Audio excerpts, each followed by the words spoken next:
Hello everyone! Today in my video I will answer one of the most common questions I receive from my viewers and my followers, and that's the question how to ace the interview for a medical device company or for medical sales. And I'll be happy to do so, and what I'll do, I actually give you some tips on the preparation for the interview, what to do during the interview, and also what to do after the interview. And before I begin, I just want to remind you, please don't forget to subscribe to my channel. Leave me your comments and questions, like my videos. It's important for me to get some feedback from you and just to see if the content that I'm making is valuable, and it gives me a chance and guidance and what are the topics that are important for you. So now let's talk about how to ace the interview for medical sales. Well, so I presume you have received a phone call and you were invited to the interview. That's great news. That means that the first step is over and now you need to be prepared for the interview. That's exciting. I know you must be nervous. It's normal. Everyone goes through it. Let's talk about what you can do better or how you can prepare for the interview so you feel much more comfortable and confident when you go to your interview. I would say number one thing for preparation is to learn about the company you are going to be interviewed by. It's very important. You can actually Google the company, you can learn about what they do, what type of products they sell, what type of medical specialists, healthcare professionals they are selling to. You can do it, again, it's usually public knowledge. You can go online, you can do the research, go on their website, maybe if it's a public company, if it's a publicly traded company, you can also learn about the stock, what type of strategy they have. I would say that it's important to learn about main mission and main strategy of the company. Usually you can find it on their website. Write down the keywords, what is their motto, mission, what they're trying to accomplish. I think that will allow you to incorporate those words into your interview, and it will allow you to have an alignment with the company when you present yourself as a potential candidate of their potential team member for that company. So that's number one. Number two, try to understand the culture of the company. You can talk to people who already work for the company, or maybe look online and see if there's anyone who shared their opinion about the company before.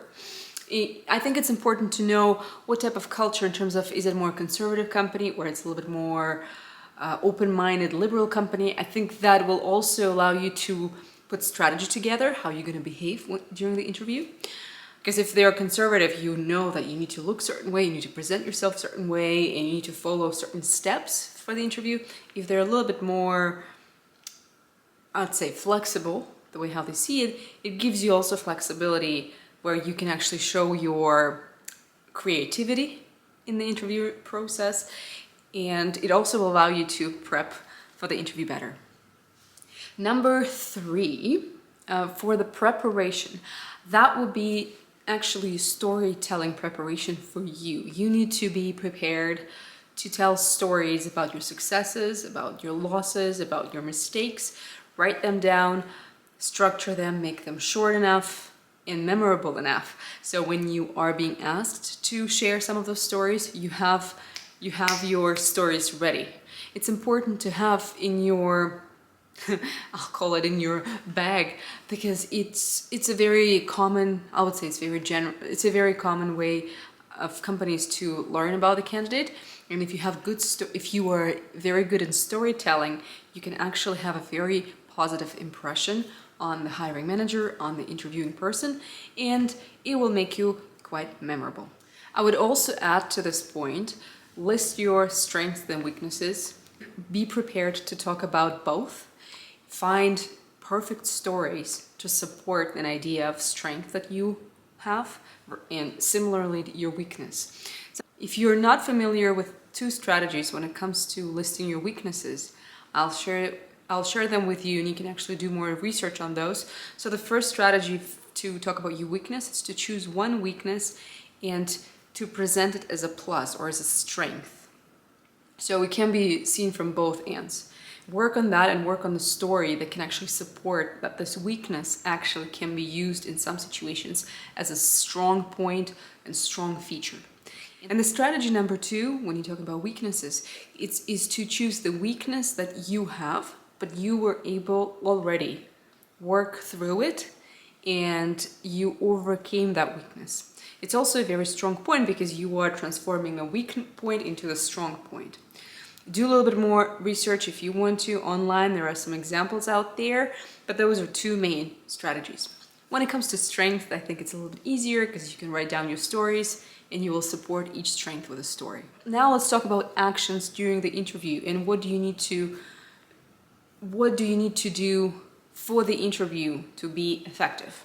So number 1 thing that I would suggest to think about is like how you will present yourself. And the presentation starts from your appearance. And when it comes to sales positions, it doesn't matter if it's medical sales or any other type of sales job, the appearance of the salesperson is extremely important because salespeople are the face of the company. And it's important for them to look professional, to look confident, clean, if you know what I mean. That's the look in presentation that you need to aim for. And that's what the hiring manager will be looking for. So when it comes to presenting yourself, I would suggest to be more dressed than you think you should be. You can find out, like I said before, like I mentioned, if the company is relatively conservative or a little bit more open-minded. So you can maybe have a little bit of wiggle room, but I would still say that you need to wear a professional suit, nothing flashy, nothing that someone can actually pick on or something that can distract someone. Like for example, I don't know, very bright shirt, or for women it will be very flashy, very bright makeup or maybe nails.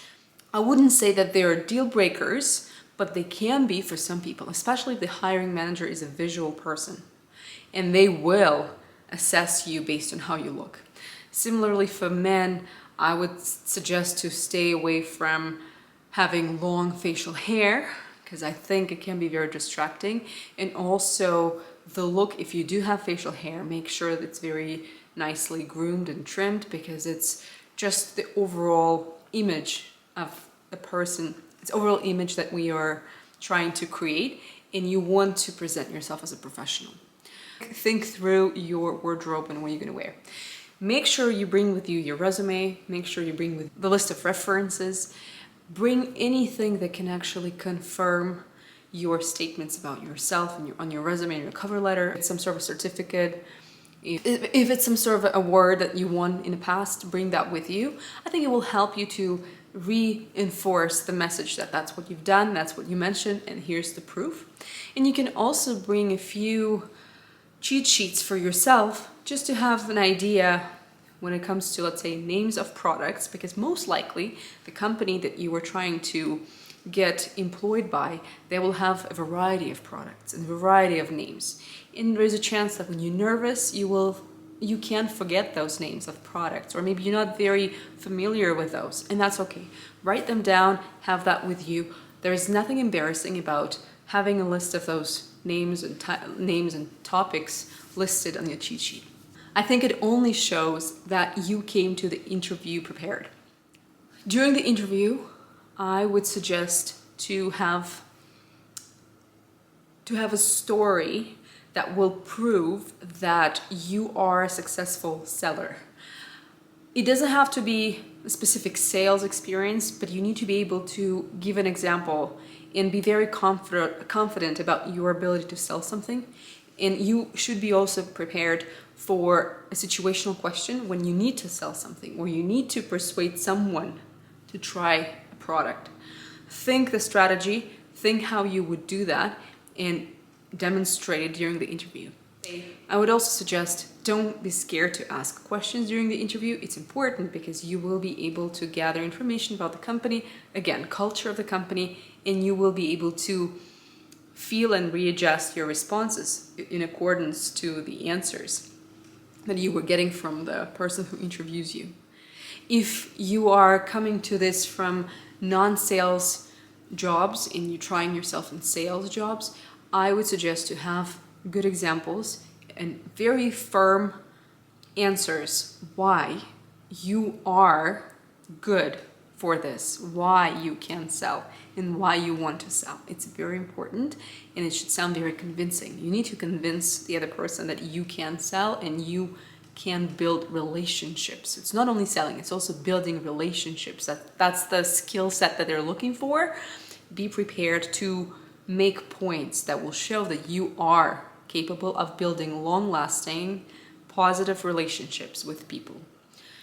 That will give you a better chance to be chosen for this role. Be very grateful for the opportunity, be very nice, stay positive, show enthusiasm. I also think enthusiasm and positive thinking is something that all medical companies are looking for in their salespeople, because it's just part of the job. So try to have that vibe, to create that vibe that will allow you to show that to your hiring manager. One more thing that the interviewer will looking for is your knowledge about the industry. And this is where you need to learn about medical device industry, about medical device companies, and the medical sales. You need to know about the healthcare system you're working in, and you want to show maybe not all of that, maybe not 100% of knowledge, because it's hard to know everything right away, but you need to be able to present them that you are aware what medical sales is all about. And this is where actually Medical Sales Bootcamp can be helpful for you, because we provide some courses there that can teach you that, and you can follow the link below. But make sure you know what is medical sales and why medical sales is different from other sales jobs out there. And as I said, the third component of my tips would be the post-interview process. So what I would suggest to do in the post-interview process is to write down all the questions that you were asked, write down all the things that you thought you did very well, things that you did well but you could improve on, and things that you think you didn't really do well. For example, sometimes people forget things or they don't know the answer right away. I think it's okay to say, I don't have an answer right now, and maybe come to it later. And sometimes you just can't answer the question, and that's fine. Just write those down and work through them. I would also suggest to write down any information that you were able to gather from your interviewer, like, again, product names, divisions, team members, any information about the company that you were able to get, write it down, because I would suggest to use that in your thank you message. That will show the person that interviewed you that you paid attention to those details. You understand why you want to be part of that team. You know what type of products they sell or what type of qualities they're looking for, incorporated in your thank you message. And when it comes to the thank you email or letter, make sure you send it within, I would say, 24 to 48 hours, and be specific in it. Include, again, details about the interview, what you liked about the interview, what you like about the job or the company, and also list at least 2, maybe 3 qualities that you possess that make you confident that you will succeed in this role, and reassure them that you are the right candidate for this job. I think this is it for now. Obviously, there's so many types of interviews you can go through, but usually medical sales interviews are specifically aiming to identify those outgoing people, driven people, positive, and people who are willing to persuade, willing to communicate. And if you can, overall, with your appearance, with the way how you talk, with your preparation, having your stories and storytelling skills, you will be able to create that image that they're looking for. And I'm wishing you all the best with your interviews. I'm wishing you to get the job that you're looking for, and I'll see you in my next video.